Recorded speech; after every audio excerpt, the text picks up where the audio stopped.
They smirked as I walked in, without anyone by my side.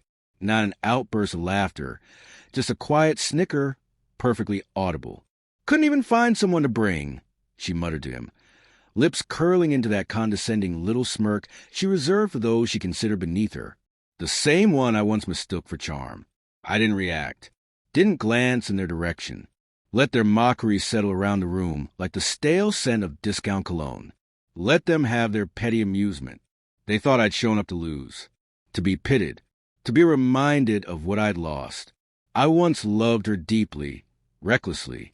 The kind of love that blinds you, convinces you warning signs are just your imagination, that red flags are mere decoration. We met in college. She was wildfire, and I was a dry forest waiting to catch. She told me I made her feel protected.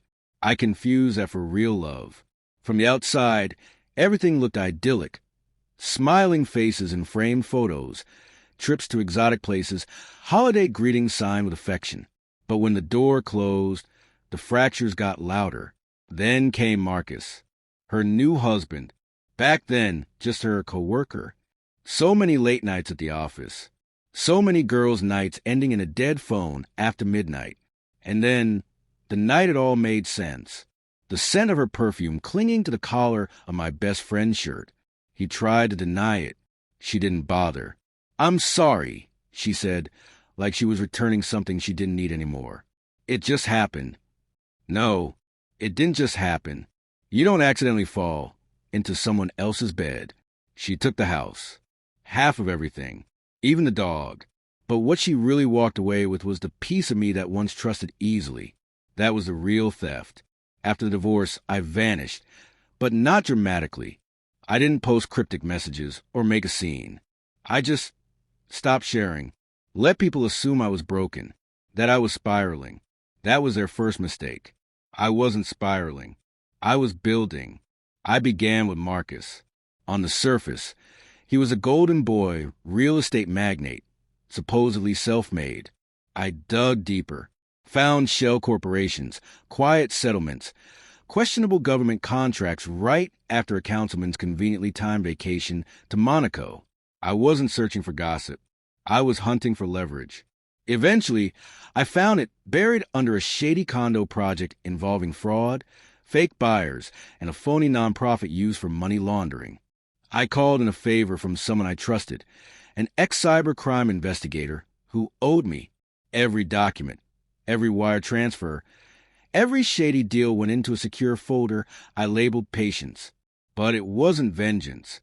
Not yet. Not until she posted that photo. Their engagement party. On our anniversary. She was wearing the necklace I bought her in Prague. Caption: "Sometimes things fall apart so better things can fall together." That's when the pain crystallized into purpose. I picked up the phone, sent messages, reconnected with old friends who hadn't forgotten who I really was. People assumed I was just a bitter ex. What they forgot was that I'd built empires, brokered billion-dollar deals. The silence wasn't weakness. It was strategy. And in that quiet, I met Clara. She wasn't just intelligent. She was lethal. A venture capitalist who could dismantle a boardroom with charm and walk out with twice her investment. By 35, she'd already made billions in tech. I told her everything. Not just about betrayal, but the long game I'd been playing. She didn't flinch. "Let's give them something worth whispering about," she said with a smile sharper than any blade. Which brings us to tonight. A gala, some charity event meant to showcase Marcus' generous philanthropy. The city's elite were all in attendance. I walked in alone, let them scoff. Then the doors opened, and Clara entered. No theatrics, just precision, a silhouette of elegance and power in silver. Every step calculated, every gaze captured. She made her way straight to me, past the stairs, past the hushed murmurs, right by my ex-wife's stunned expression. Clara took my hand like it had always belonged to her. "Sorry I'm late, love," she said, her voice smooth and commanding. I kissed her cheek. The room froze. Beautiful. My ex looked like she'd seen a ghost. One wearing diamonds. Marcus stood rigid, doing his best to ignore the most influential investor in the room. I gave it a second, then approached them. "Clara," I said casually, "you remember Marcus, don't you? The one we were discussing last week? The condo fund." She didn't take her eyes off my ex. "Oh," she said, lips curling just slightly. "That Marcus. The one under federal investigation." Marcus paled. "What?" I gave a half smile. "You didn't know? Someone tipped off the feds about your little charity shell game. IRS is involved too. Funny how fast things crumble when the right eyes look in the right places."